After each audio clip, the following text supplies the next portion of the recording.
Mike and I both worked at one time it wasn't for Target, it was for Qualex, the 1 hour photo that was the stands that were at Target. Oh, like how they... It was fantastic. We did not have to follow any of the Target rules. Yeah. They couldn't tell us what to do, so yeah. it was great. Yeah, I could be late and they would just be upset, but they couldn't do anything about it.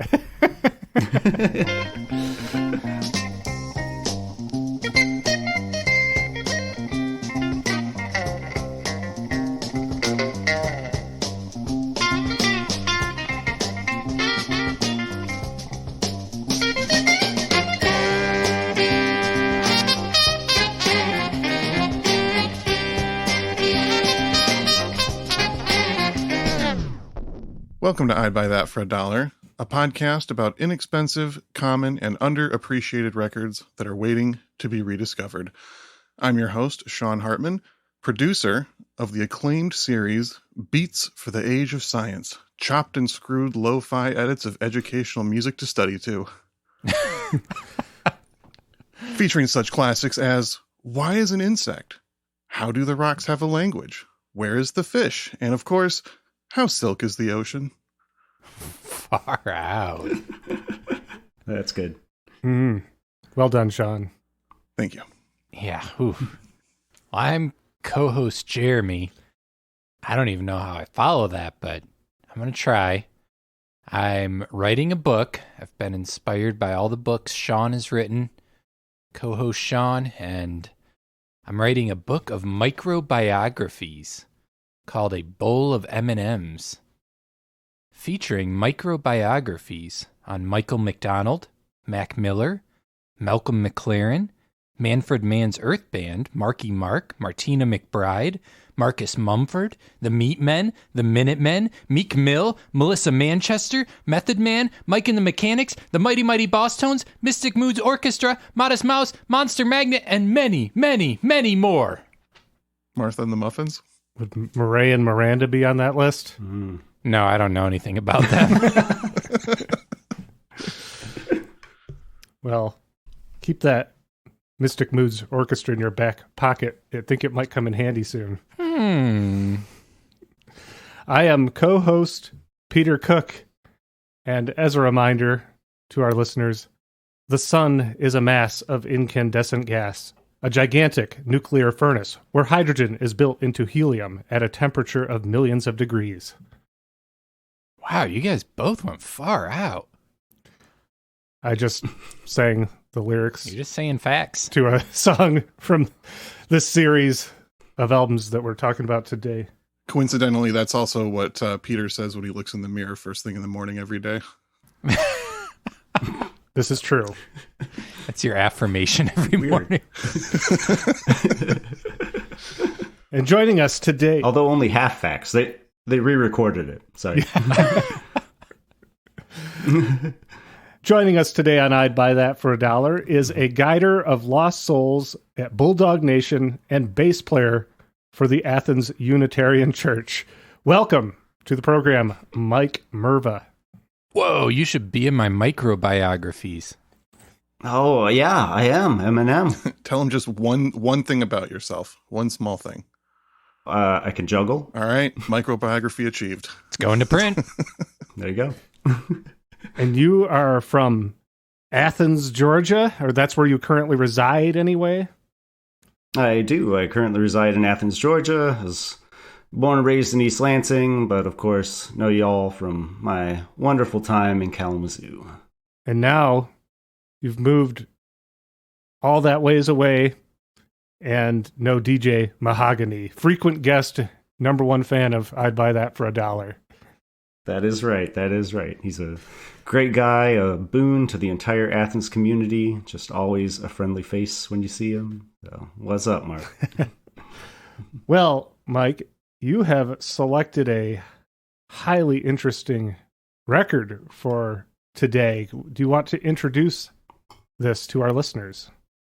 Sure. So, this record is called Nature Songs. It is from a 6-record set titled Ballads for the Age of Science.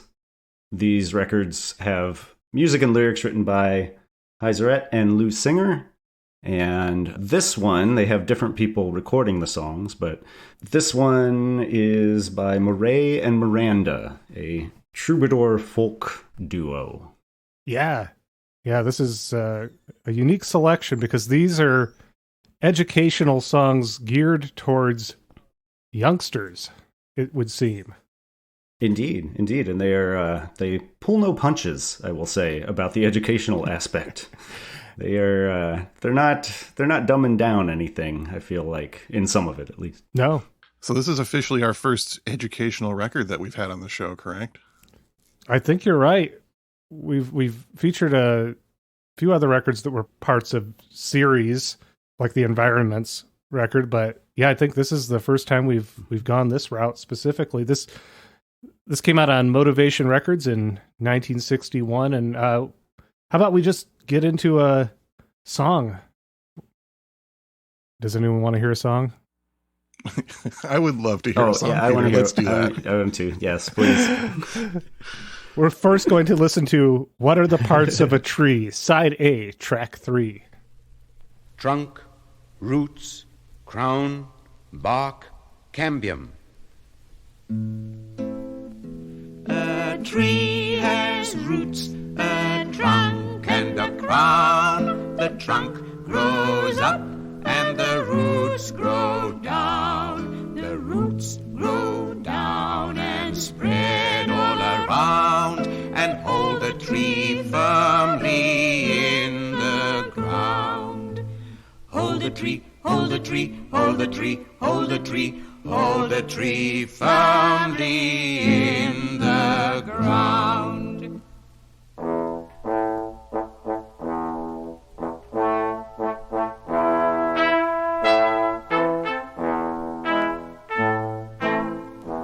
A tree has roots, a trunk and a crown. The trunk grows up and the roots grow down. The roots grow down and spread all around and hold the tree firmly in the ground. Hold the tree, hold the tree, hold the tree, hold the tree.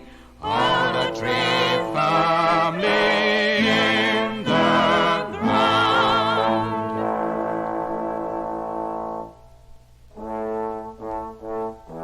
The roots also provide nourishment for the tree. How do they do that?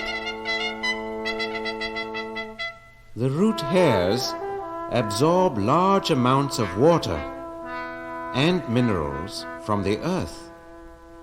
This water travels through the roots, through the trunk, and through the branches to the leaves. The leaves use it in making food for the tree. The minerals are used by the cells in other parts of the tree for new growth. The bark is the outer... That was the weirdest Ink Spot song I've ever heard. Yeah, they're getting. Normally they were sad, but now they're getting like dark and educational. Very factual. Yeah, really experimenting with the formula on this one, but at least they had that spoken word middle section at least. It's helpful. Pull no punches. They got to teach these kids. Yeah. I believe the children are the future. What do you guys think? I think they're the Cambrium. Yeah. Well, Mike, this is a very interesting selection, a different direction for us to go. How did you find this record? Well, Peter, I was in Kalamazoo, and let's see, it's probably around 2000. And, going to garage sales, and there's a barn sale in Parchment. And these records were here, and they look pretty interesting, look good. They are from Parchment Elementary Schools. They have the stamps on the front saying that. Were you from Parchment? Where were you from? No, I'm straight up Kalamazoo. I went to I went to high school here and everything. We are standing like we could probably throw a baseball into Parchment from where we stand, though. Yeah, that's true. Oh, okay. Very nice. So I worked at Walgreens, the one that was sort of on the way to Parchment on the north side of town there. And so I was always sort of over in that area. And it was very possible this was even on a break from work. I just saw like, oh, there's a garage sale. Check that out. So did you acquire the entire set of these at that garage sale? I regret to say I acquired, I believe, 5 of them. I actually, when I was going through these yesterday, I looked and realized I had a record I didn't think I had because I don't have the cover to it. It was stuck in with another one of them. At this point, I think I got 4 there. I got another one later. And the only one I don't have is Space Songs, which apparently is the one that most people know because it is the one that They Might Be Giants. That song is from Why Does the Sun Shine? Yeah, the one that I quoted in my intro. Ah. Yeah. That's when I realized that when you suggested this, I think you mentioned that it was from the same series that Why Does the Sunshine came from. And that meant something to me. I am the They Might Be Giants fan on this podcast. It's a divisive band. They say 1 out of 3 co-hosts like them. Well, I'm on your side, Peter. I am also a fan. It helps to have kids because there's a lot of kids music and a lot of not so great kids music, and they have some really great kids music. So that gives you a new appreciation once you have children and you're like, oh, I can listen to this. It's decent. Yeah, they really strongly went that direction, making a lot of music specifically for kids. They Might Be Giants, that is. And I have to think that when they covered one of the songs from this series, that was probably one of the first times they really went that route. Mm-hmm. Yeah, it's very profitable. Yeah. So yeah, all of these albums, Space Songs, Experiment Songs, Nature Songs, the one we're listening to today, and more Nature Songs, Energy and Motion Songs, and Weather Songs, they're all albums from this series that introduce scientific concepts and terms using catchy, easy-to-learn lyrics and music for grade school students. And apparently these were listened to across America in the early 1960s. They were very popular, very common. I see from Sci-Fi Magazine, I believe, called them the most successful educational recording projects of all time. Yeah, that seems pretty substantial. Isaac Asimov apparently was a fan. Did you see that? I didn't, but that's really cool.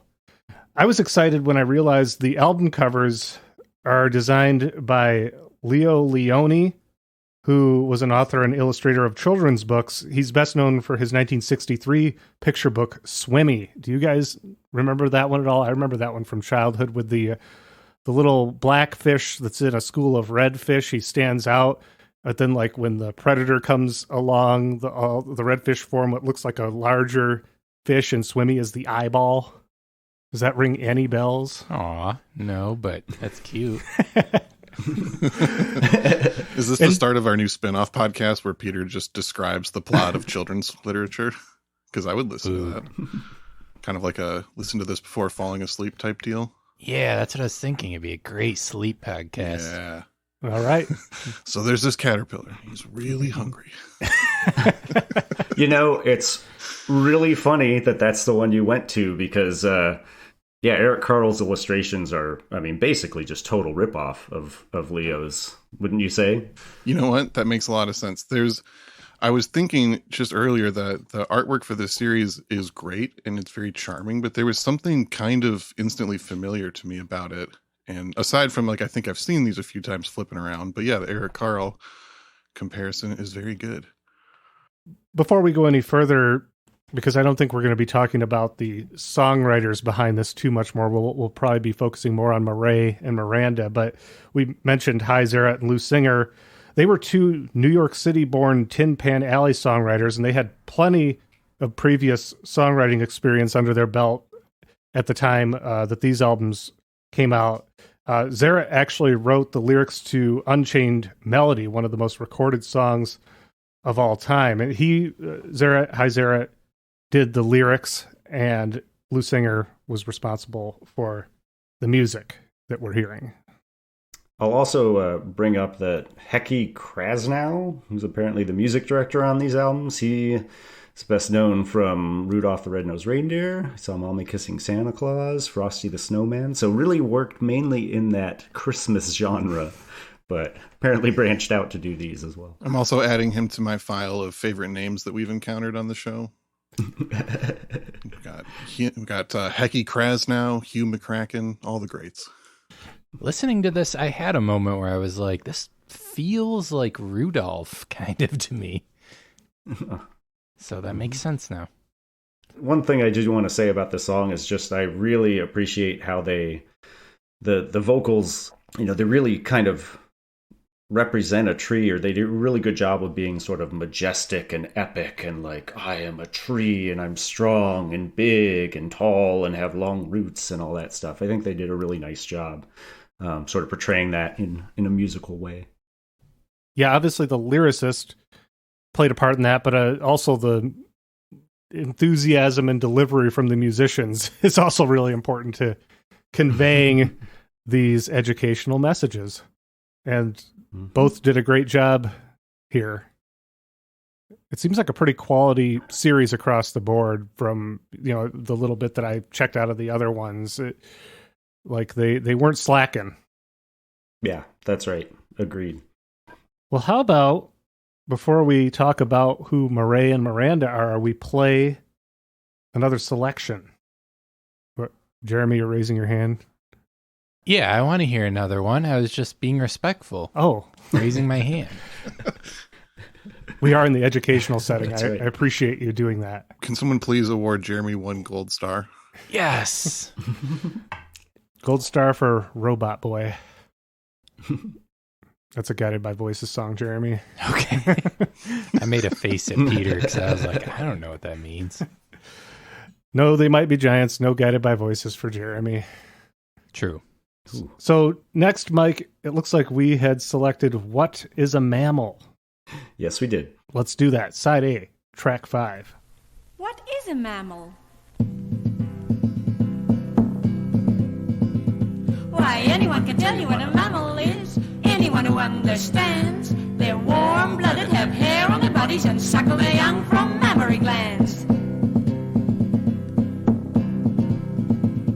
A camel is a mammal, and so is a cat. A dog, a lion, a rabbit, and a bat. And a whale might seem like a fish to you, but a whale is really a mammal too. And then, of course, there's the chimpanzee. Well, he's a mammal like you and me. A cow is a mammal, and so is a horse. A deer and an elephant, well, of course. A sheep and a goat and a kangaroo, and many others we see at the zoo. Now it seems to me I've named quite a few. How would you like to name some too? Go ahead, name some.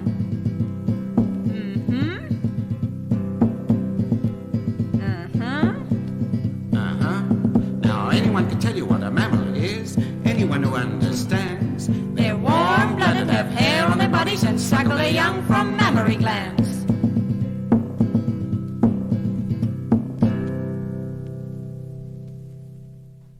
I really love that they made some of the songs interactive, encouraging the listener to name some mammals there. And it's surprisingly inventive. I have to admit, on my first listen to these songs, I was like, man, are we really doing a kid's record? Jeremy But- Rogel, famous hater of children, Yeah, valid. villain from every Roald Dahl book. I mean, yeah, that's kind of why I was so impressed with these. I mean, I got these before I had kids, but the arrangements. So that's also to say, even though the music was, I think, by Lou Singer. Right? Yeah. Yep.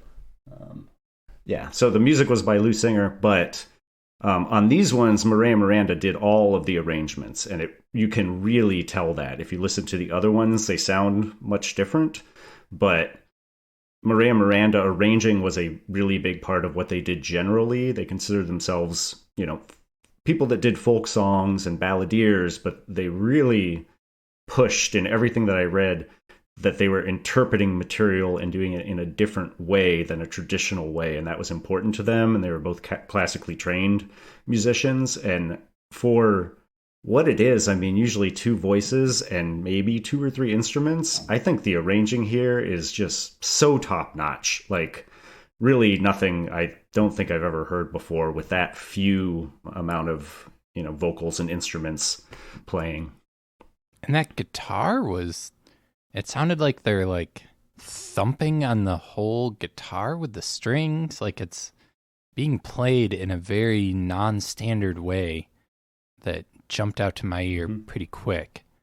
And I was like, oh, these people are weirdos. I like this. Yeah. It actually kind of comes across at times, on this one at least, as sort of like almost outsider music. Yeah, that's what it made me think of when the way that guitar was being played. So I wasn't very surprised when I saw that music historian and preservationist Erwin Chusid was responsible for digitally restoring the 6 CD box set of these that came out about 10 years ago on Harbinger, because he's like the songs in the Key of Z guy, who the outsider music compilations. I think he may have even coined the term outsider music. So I wasn't surprised that he had some involvement in bringing these into the current age digitally. Yeah, absolutely. I actually reached out to him to see, because I listened to his FMU. He has a show on WFMU I listen to every week. So just to see if he had any information, any additional information, but he did not. That was a cool reach out to see if he could provide any insight. He was very nice, though. Well, how about we learn a little bit about Marais and Miranda, since we've mentioned them so much. Can you do it in a fun song? Hand me the guitar, Jeremy. Gonna start busting out the guitar every episode now. Yeah, 2 episodes in a row with Peter guitar. So Joseph Marais was born in 1905 and raised on a sheep ranch near Cape Town in South Africa. As a young man, he played violin with the Cape Town Symphony Orchestra, and in the 1920s studied composition in London, Paris, Prague, and Budapest. However, he was also a skilled guitarist with an extensive knowledge of Afrikaans folk songs. He recorded songs in Afrikaans, one of the major languages of South Africa. He recorded songs in Afrikaans for the major British record label, His Master's Voice, with the intention of them being sold to the South African market, and they were successful. And the BBC approached Marais requesting that he translate and perform the songs for British audiences. These broadcasts were in turn heard by the head of NBC, and in 1939, Marais moved to New York City and began hosting a weekly radio show called African Trek. He also released the album Songs of the South African Veld as Joseph Marais and his Bushveld Band on the Decca label in 1941, which earned him acclaim in American folk circles. In 1942, the government set up the Office of War Information for Radio News Service, and Marais joined the war effort by overseeing Voice of America broadcasts to the Netherlands and South Africa. And this is where we enter Rosa de Miranda, born in 1912 in Amsterdam, Holland. And in 1942, when she and Marais met, she was a recent immigrant to the United States with a rich musical heritage. Her mother had been an opera singer, and Miranda had accompanied her mother on piano at performances and was also an experienced vocalist. But Marais did not know any of this when Miranda applied for a job at the Afrikaans desk at the Office of War Information as a Dutch translator. And so for 3 years, she worked as a news editor and translator before Marais learned of her musical talent. I guess one day, Marais was rehearsing with the Bushveld Band when Miranda entered the studio and overheard them performing some of her beloved Dutch songs, and she impulsively joined in providing harmonic counterpoints to what they were doing, which intrigued Marais. Suddenly this person who's worked for him for 3 years is displaying excellent musicianship. And they soon became both singing partners and romantic partners. They were married in 1946. The original Jim and Pam. Morrison? No, from The Office. Oh. Who, Pam Morrison? Yeah, they were. You're right, though, Jeremy. They were the original Jim and Pam.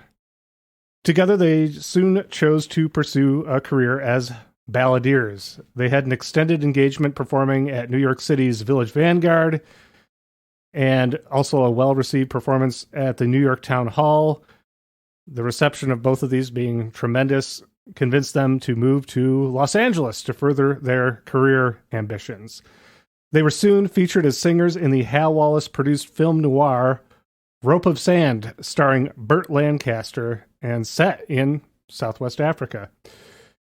And they enjoyed many years as successful performers, appearing throughout the country on stage, radio, and television. They even sang for President Truman. And, of course, they began recording and releasing albums regularly on the Decca label starting in the late 1940s. And they had released about a dozen albums before they got to what we're hearing today. So at that, this is early 1960s. So probably the type of stuff that they had been doing, which how much of that have you guys checked out, like their other material, the pre-educational material?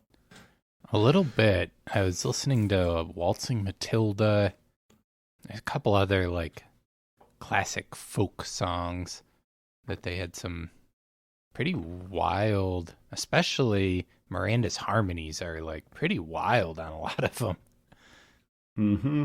Yeah, that's very true. Her harmonies are really incredible. I found the Sundown Songs record, and I have a Christmas album that is not very good.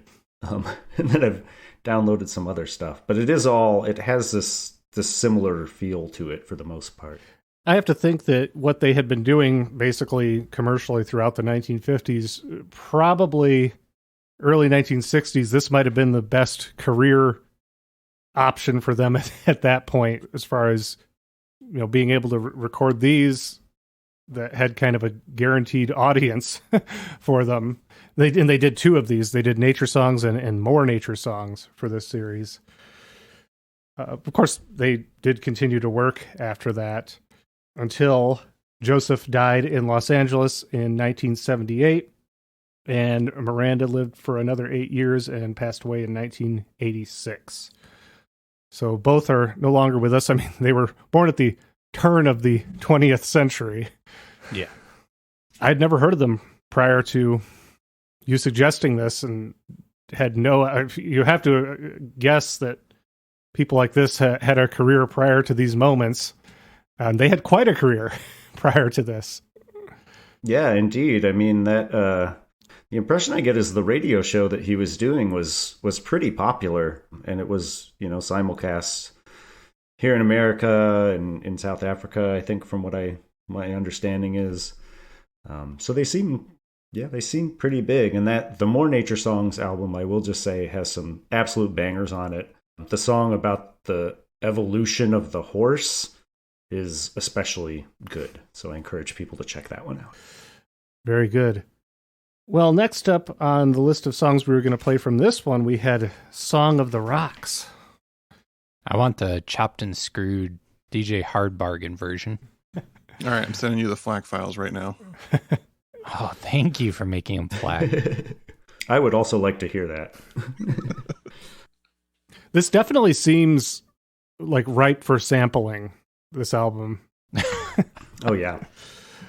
Well, let's listen to Song of the Rocks, Side A, track 7. Which of you are the metamorphic rocks? We are. I'm slate. I'm nice. I'm schist. I'm quartzite.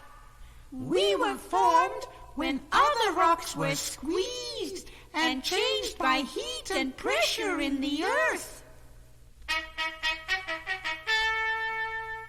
Which of you are the igneous rocks? We are. I'm granite. I'm basalt. We're two of the igneous rocks. We were formed when molten rock solidified.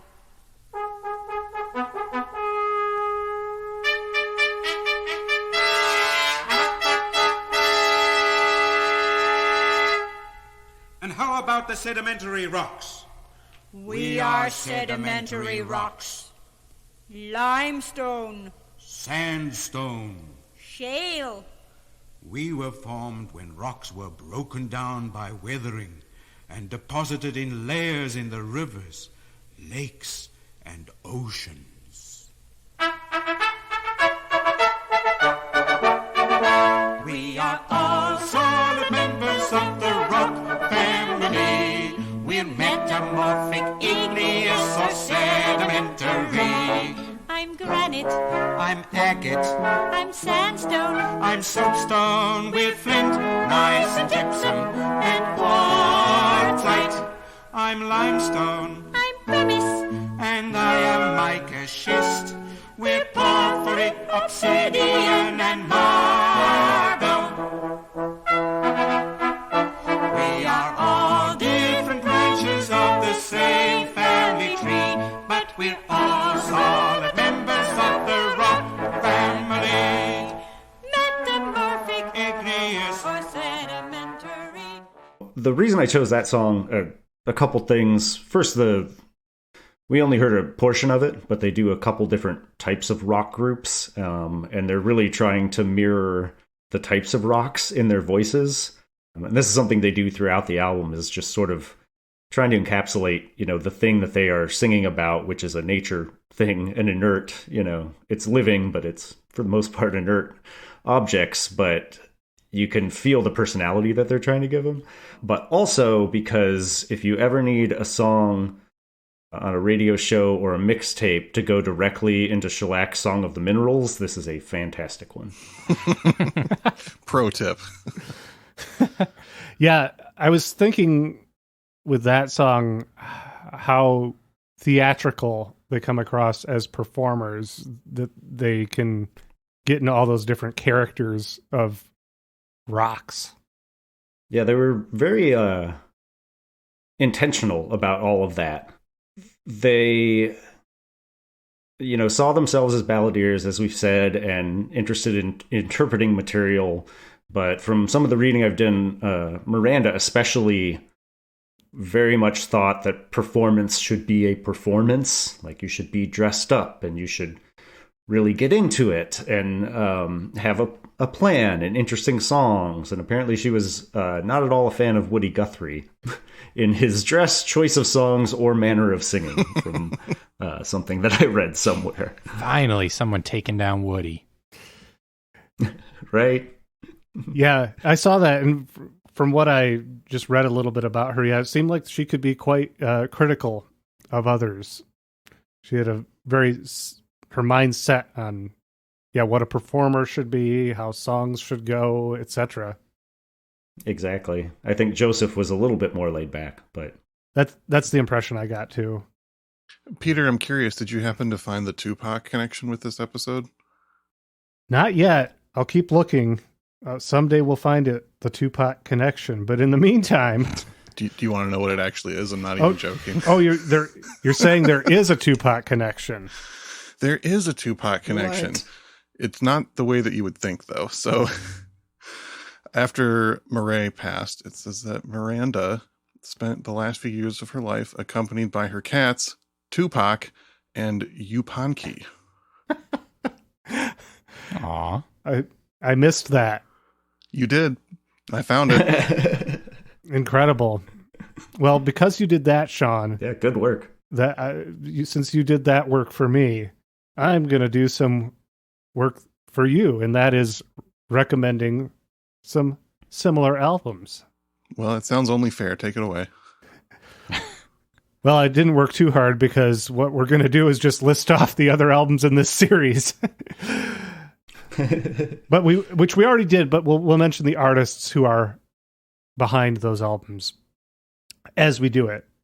So you should be able to, if you dig around enough, you should be able to come across these still. They're still out there. They sold many, and they're not fetching a whole lot of money. It seems if you buy the box set, the 6-disc box set on LP, that seems the most expensive way to purchase these. Those are going for like $100. But if you find them individually, you should be able to get them for a pretty good deal.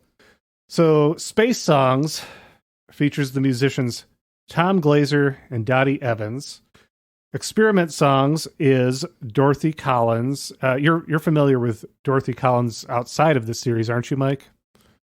I am. I have a couple albums of Dorothy Collins, and they're interesting. They're kids' music, but I feel like during this era, sort of the 60s, 50s, 60s, people could be a little bit more out there with their kids' songs. I mean, the Mammal song talks about mammary glands, and I feel like maybe you couldn't get away with that necessarily in a kid's song these days, maybe. I don't know. Yeah, this is a different time for kids' songs.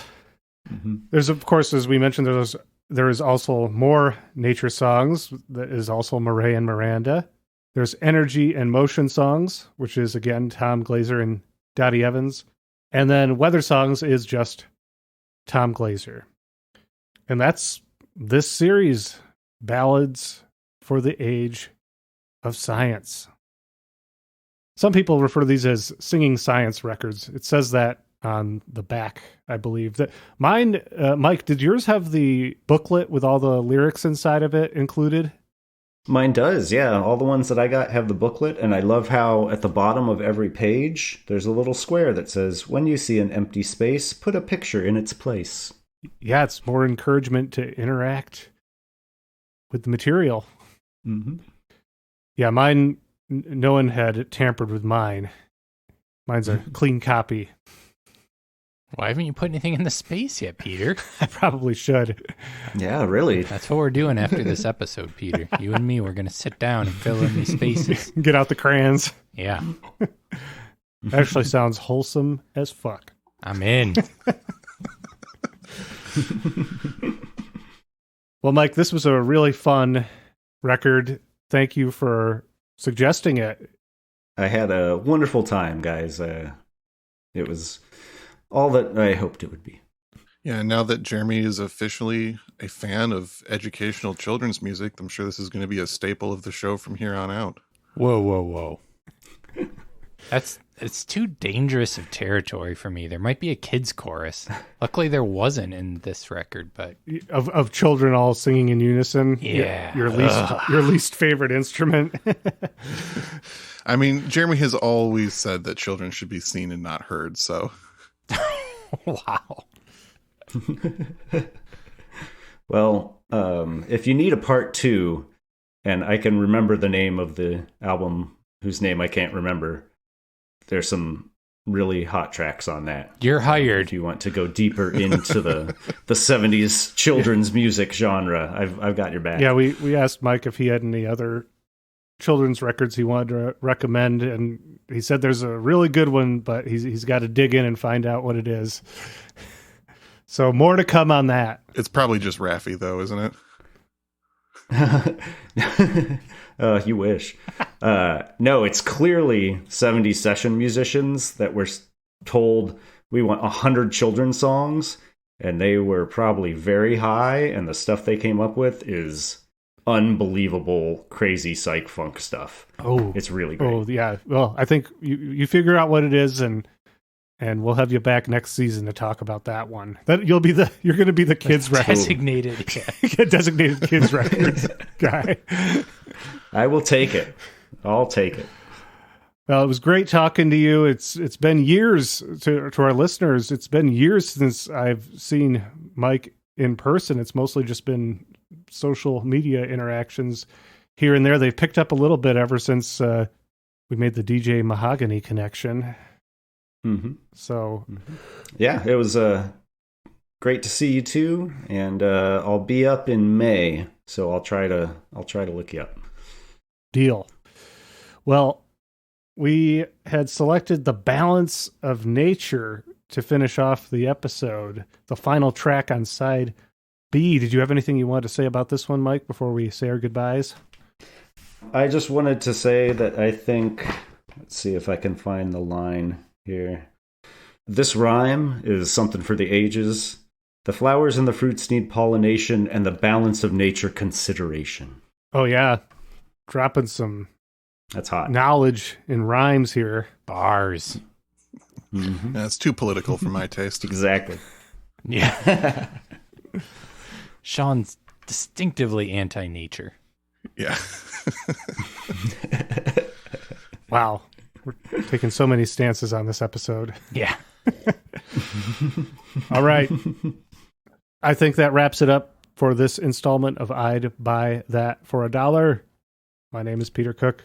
My name is co-host Jeremy Ruggles.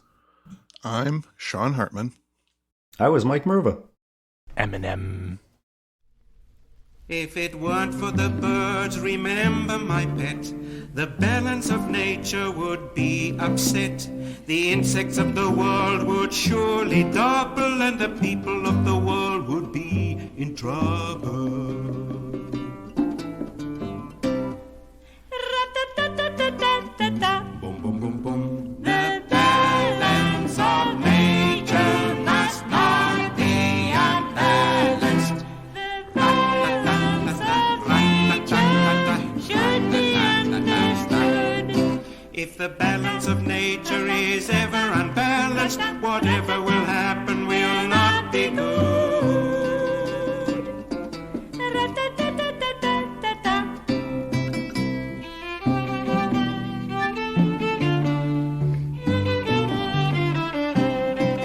If it weren't for the snakes, mice would multiply, and without the algae, the fish would die. The flowers and the fruit need pollination, and the balance of nature consideration.